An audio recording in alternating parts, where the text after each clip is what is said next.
बिस्मिल्लाहिर्रहमानिर्रहीम, अस्सलाम वालेकुम। कैसे हैं आप लोग देख रहे हैं मेरा YouTube channel SR trading club. आज का हमारा टॉपिक है गोल्ड के एनालिसिस। तो इंशाल्लाह गोल्ड के कंप्लीट एनालिसिस करेंगे। आज वैसे तो कोई इतना ख़ास फंडामेंटल इवेंट नहीं है, लेकिन उसके बावजूद भी अगर आप लोग देखें तो गोल्ड की प्राइसेस जो है वो काफ़ी तेज़ी से जो है वो नीचे गिर रही हैं। आखिरकार इसकी वजह क्या है, इसके ऊपर भी बात करेंगे। और कल रात को एक बड़े सरप्राइजली आप लोगों को मूव देखने को मिली है, उसके पीछे का क्या रीज़न था उसके ऊपर भी बात करेंगे। और आप लोगों को पता होगा कि जो फ़लस्तीन वाली जंग है, इसराइल और जो फ़लस्तीन के दरमियान जो जंग चल रही थी, तो उसके ऊपर प्रॉपर जो है वो मुआहिदा हो गया, क्योंकि ट्रंप जो है वो सऊदी अरेबिया गया हुआ है और वहाँ पे उसने ये मुआहिदा किया है कि अब जो फ़लस्तीन को जो जितनी भी ये वहाँ पे तबाही हुई थी, तो हम उसको जो है वो दोबारा से रीबिल्ड करेंगे और उसका जो जितना भी कंट्रोल होगा वो ट्रंप के पास रहेगा और ट्रंप जो है वो आगे चीज़ों को जो है वो लीड करेगा। तो इस चीज़ को जब वो स्टेटमेंट दे रहा था, तो उसके ऊपर आप लोगों ने देखा होगा कि पता नहीं शायद आप लोगों ने ट्रंप की स्टेटमेंट देखी है, मतलब स्पीच जो है वो देखी है कि नहीं देखी, लेकिन मैंने देखी है। तो उसके ऊपर गोल्ड की प्राइसेस ने काफ़ी ज़्यादा रिएक्ट किया और काफ़ी ज़्यादा मार्केट के अंदर आप लोगों को एक गिरावट देखने को मिली है। तो मैं हमेशा आप लोगों को एक चीज़ कहता हूँ कि जब से ये ट्रंप आया है ना, तो उसके बाद मैं कहता हूँ कि इसकी स्पीच को कभी भी आप लोगों ने इग्नोर नहीं करना है। और इन फ्यूचर ये बहुत सारी ऐसी चीज़ें कर सकता है जिसमें बहुत सारी तब्दीलियाँ जो है वो मार्केट के अंदर आ सकती है। और क्या तब्दीलियाँ आई हैं उसके ऊपर भी बात करेंगे आज। तो देर नहीं करते हैं, सबसे पहले देख लेते हैं हम अपने फंडामेंटल इवेंट्स को देख लेते हैं। अगर मैं यहाँ पे फंडामेंटल इवेंट्स के हवाले से बात करूँ, वही चीज़ जो मैं आप लोगों को वीडियो के स्टार्ट के अंदर बता रहा था कि ट्रंप की जो ट्वीट्स हैं, इससे मार्केट जो है वो काफ़ी ज़्यादा जो है वो इम्पैक्ट कर सकती है। अच्छा, यहाँ पे जो चीज़ है वो भी मैं आपको बताऊंगा क्या हुआ है। एक तो ये चीज़ आप लोगों ने अपने जहन में रखनी है कि ये जो ट्रंप की जो ट्वीट्स आ रहे हैं, तो इनको आप लोगों ने काफ़ी गहराई से जो है वो मॉनिटर करना है, क्योंकि इनका अभी तक जो सबसे ज़्यादा इम्पैक्ट रहेगा वो इन्हीं जो मतलब कि देख रहे हैं टैरिफ के हवाले से जो चीज़ें चल रही हैं, तो उसके बाद जो चीज़ें हैं वो काफ़ी ज़्यादा अनस्टेबल हुई हैं मार्केट के अंदर। वो कैसी हुई हैं वो मैं आपको टेक्निकल चार्ट के ऊपर बताऊँगा। अच्छा, उसके बाद अगर हम लोग बात करें आज की डेट के हवाले से, तो आज आप लोगों को पता है कि सुबह 4 बजे ये वाली स्पीच थी और इसी के दरमियान गोल्ड के अंदर आप लोगों को एक मेजर ड्रॉप जो है वो देखने को मिला है।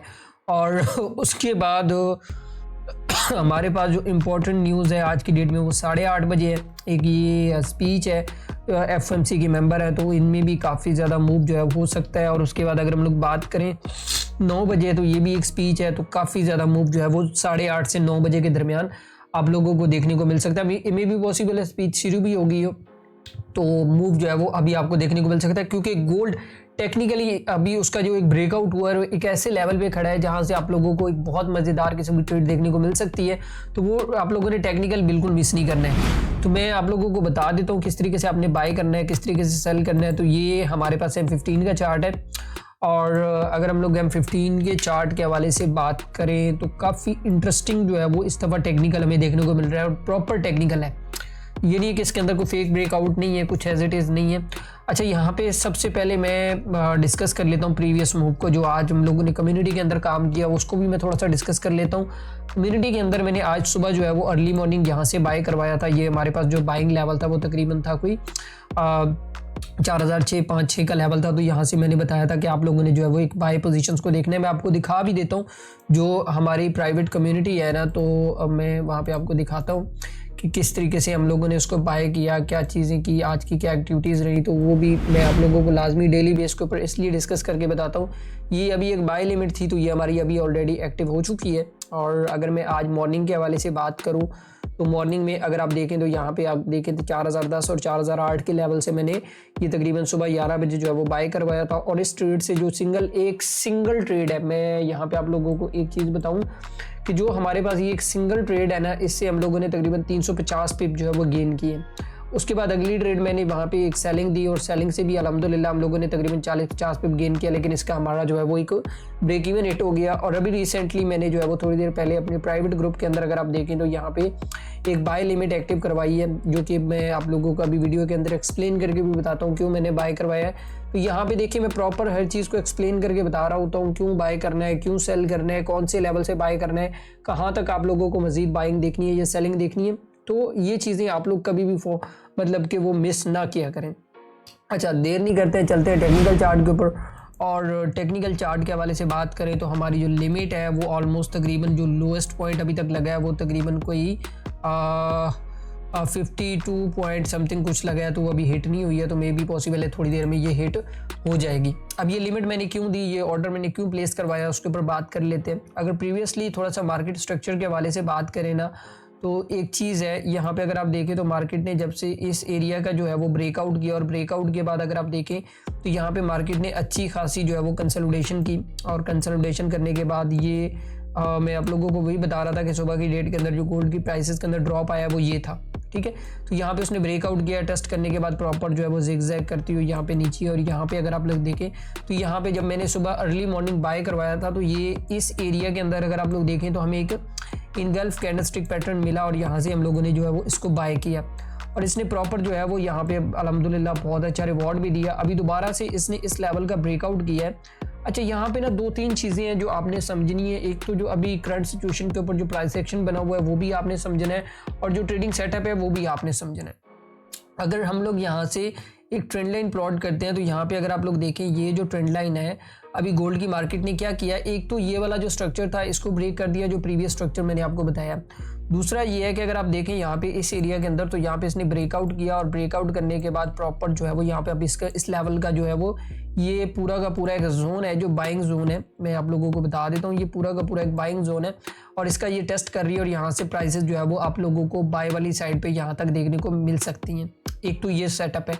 अब दूसरा सेटअप हमारे पास क्या है कि अगर गोल्ड की प्राइसेस जो है वो इस जोन से नीचे क्लोज हो जाती हैं, इस ट्रेंड लाइन के नीचे क्लोज हो जाती हैं, तो फिर गोल्ड की प्राइस के चांसेस हैं कि गोल्ड जो है वो दोबारा से आप लोगों के पास ये वाला जो लो है ये यहाँ तक भी आ सकता है। लेकिन एक और चीज़ भी है, मैं आप लोगों को यहाँ पे दिखाना चाहता हूँ, वो आप लोग बिल्कुल मिस ना करें। ये भी हो सकता है एक सेटअप ये भी है कि गोल्ड की प्राइसेस यहाँ पे ये वाला जो 4031 का लेवल है ना, तो यहाँ पे एक सिनेरियो ये भी हो सकता है कि अगर गोल्ड की प्राइसेस यहाँ पे आती हैं, स्पाइक लगाती हैं, और स्पाइक लगाने के बाद यहाँ पे ऊपर क्लोजिंग दे देती हैं, तो फिर भी चांसेस हैं कि गोल्ड की प्राइसेस यहाँ से जो है वो बाय वाली साइड पे पोजीशन को देख सकते हैं कि बाय वाली साइड पे पोजीशन जाएंगी। अब मैं आप लोगों को बाय क्यों कह रहा हूँ, मैं आप लोगों को यहाँ पे बड़ी एक इंटरेस्टिंग चीज़ दिखाता हूँ कि यहाँ पे अगर हम लोग H4 को देखें तो यहाँ पे भी हमारे पास जो है वो क्लियर कट बाय बता रहा है कि इसने बाकायदा यहाँ पे अगर हम लोग देखें तो इस एरिया के अंदर जो है वो एक मॉर्निंग स्टार का पैटर्न दिया हुआ है। और यहाँ पे अगर हम लोग डेली के अंदर जाएं तो डेली के अंदर ये वाला जो प्रीवियस जो इसका एक जोन था, यहाँ पे ये वाला जो जोन था, इसके ऊपर अगर क्लोजिंग हो जाती है तो फिर प्राइसेस जो है वो आप लोगों की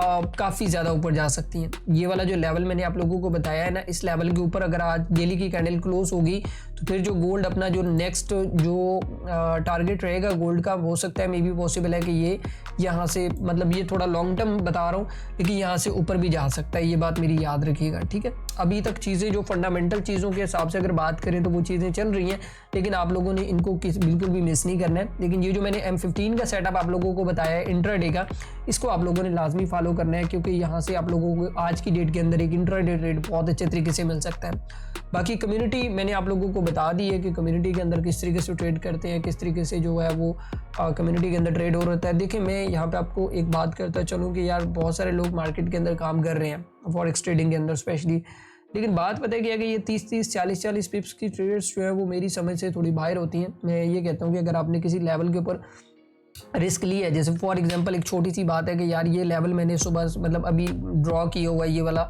मैं इसका वेट कर रहा हूँ, तो यहाँ पे अगर मुझे कोई एविडेंस मिलेगा और एविडेंस के बाद मुझे प्रॉपर अगर उसको रिस्क लेना है, तो यहाँ से मैं उसको अगर रिस्क ले रहा हूँ तो कम से कम भी मैं अगर 100 पिप का जो है वो एसएल ले रहा हूँ तो कम से कम 300-400 पिप का तो मेरा टीपी होना चाहिए ना। मतलब एक ट्रेड अगर ले रहे हैं तो कम से कम 1:3 रिस्क रिवॉर्ड रेशो तो उसके साथ होनी चाहिए कि अगर आपके 3 एसएल भी होते हैं और एक टीपी भी होता है तो ओवरऑल जो है वो आप उसके ऊपर जो है वो एक डे के अंदर मतलब इक्वल रहो या प्रॉफिटेबल रहो। सो वो चीज़ एक अलग चीज़ है, बट ये है कि आपको अपना मनी मैनेजमेंट सिस्टम इस तरीके से बनाना पड़ेगा कि जिसमें आप लोगों को हमेशा जो है वो प्रॉफिट में चीज़ें दिखनी चाहिए, ना कि लॉस में। मतलब या एंड ऑफ द वीक या एंड ऑफ द मंथ या एंड ऑफ द डे आपको प्रॉफिट में कुछ ना कुछ दिखना चाहिए। लेकिन बात करने का मकसद ये है कि अगर आप प्रॉपर लेवल्स को फॉलो करेंगे, प्रॉपर टेक्निकल्स को फॉलो करेंगे, कोई भी मिस्टेक नहीं करेंगे, मतलब कि ये जो छोटे मोटे सिग्नल्स होते हैं, देखो एक बात मेरी याद रखिएगा कि जितनी ज़्यादा एंट्रीज आप मार्केट के अंदर लेंगे ना, इतने ज़्यादा आप कंफ्यूज रहेंगे और इतनी ज़्यादा आपकी जो है वो एसएल होने के चांसेस जो है वो ज़्यादा रहेंगे।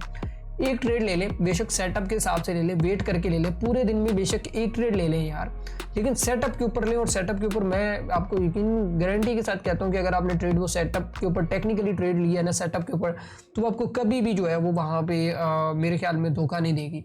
ठीक है, क्यों? क्योंकि सेटअप लेवल, अगर एक लेवल आपका प्ले नहीं हुआ, क्या होगा, ज़्यादा से ज़्यादा एसल हो जाएगा, दूसरा लेवल प्ले हो जाएगा, तीसरा लेवल प्ले हो जाएगा। लेकिन बात करने का मकसद ये है कि अगर रिस्क लेना भी है तो सेटअप के हिसाब से ले, स्ट्रेटजी के हिसाब से ले, बट अंधाधुंध ये फायरिंग मत किया करें मार्केट के अंदर, क्योंकि फिर आप लोगों को पता है, फिर आप कहते हो हमारे अकाउंट्स वॉश हो गए, हमें समझ नहीं आ रही है, मार्केट को बुरा भला करना स्टार्ट कर देते हैं। लेकिन ये आप अपनी रियलिटी देखें कि आप क्या कर रहे हैं। हम भी उसी चार्ट को देखते हुए पैसा बना रहे हैं, आप भी उसी चार्ट को देखते हुए पैसे को लूज़ कर रहे हैं। सो फ़र्क कहाँ पे है? जब आप चीज़ों को गौर से देखेंगे और चीज़ों को समझेंगे ना, तो फिर आप लोगों को पता चल जाएगा कि फ़र्क कहाँ पे आ रहा है। तो बाकी मेरे ख्याल में आज का एनालिसिस आप लोगों को समझ आ गया होगा कैसे ट्रेड करना है। तो इंशाल्लाह मिलते हैं नेक्स्ट वीडियो के अंदर। दुआ में याद रखिएगा। अल्लाह हाफ़िज़।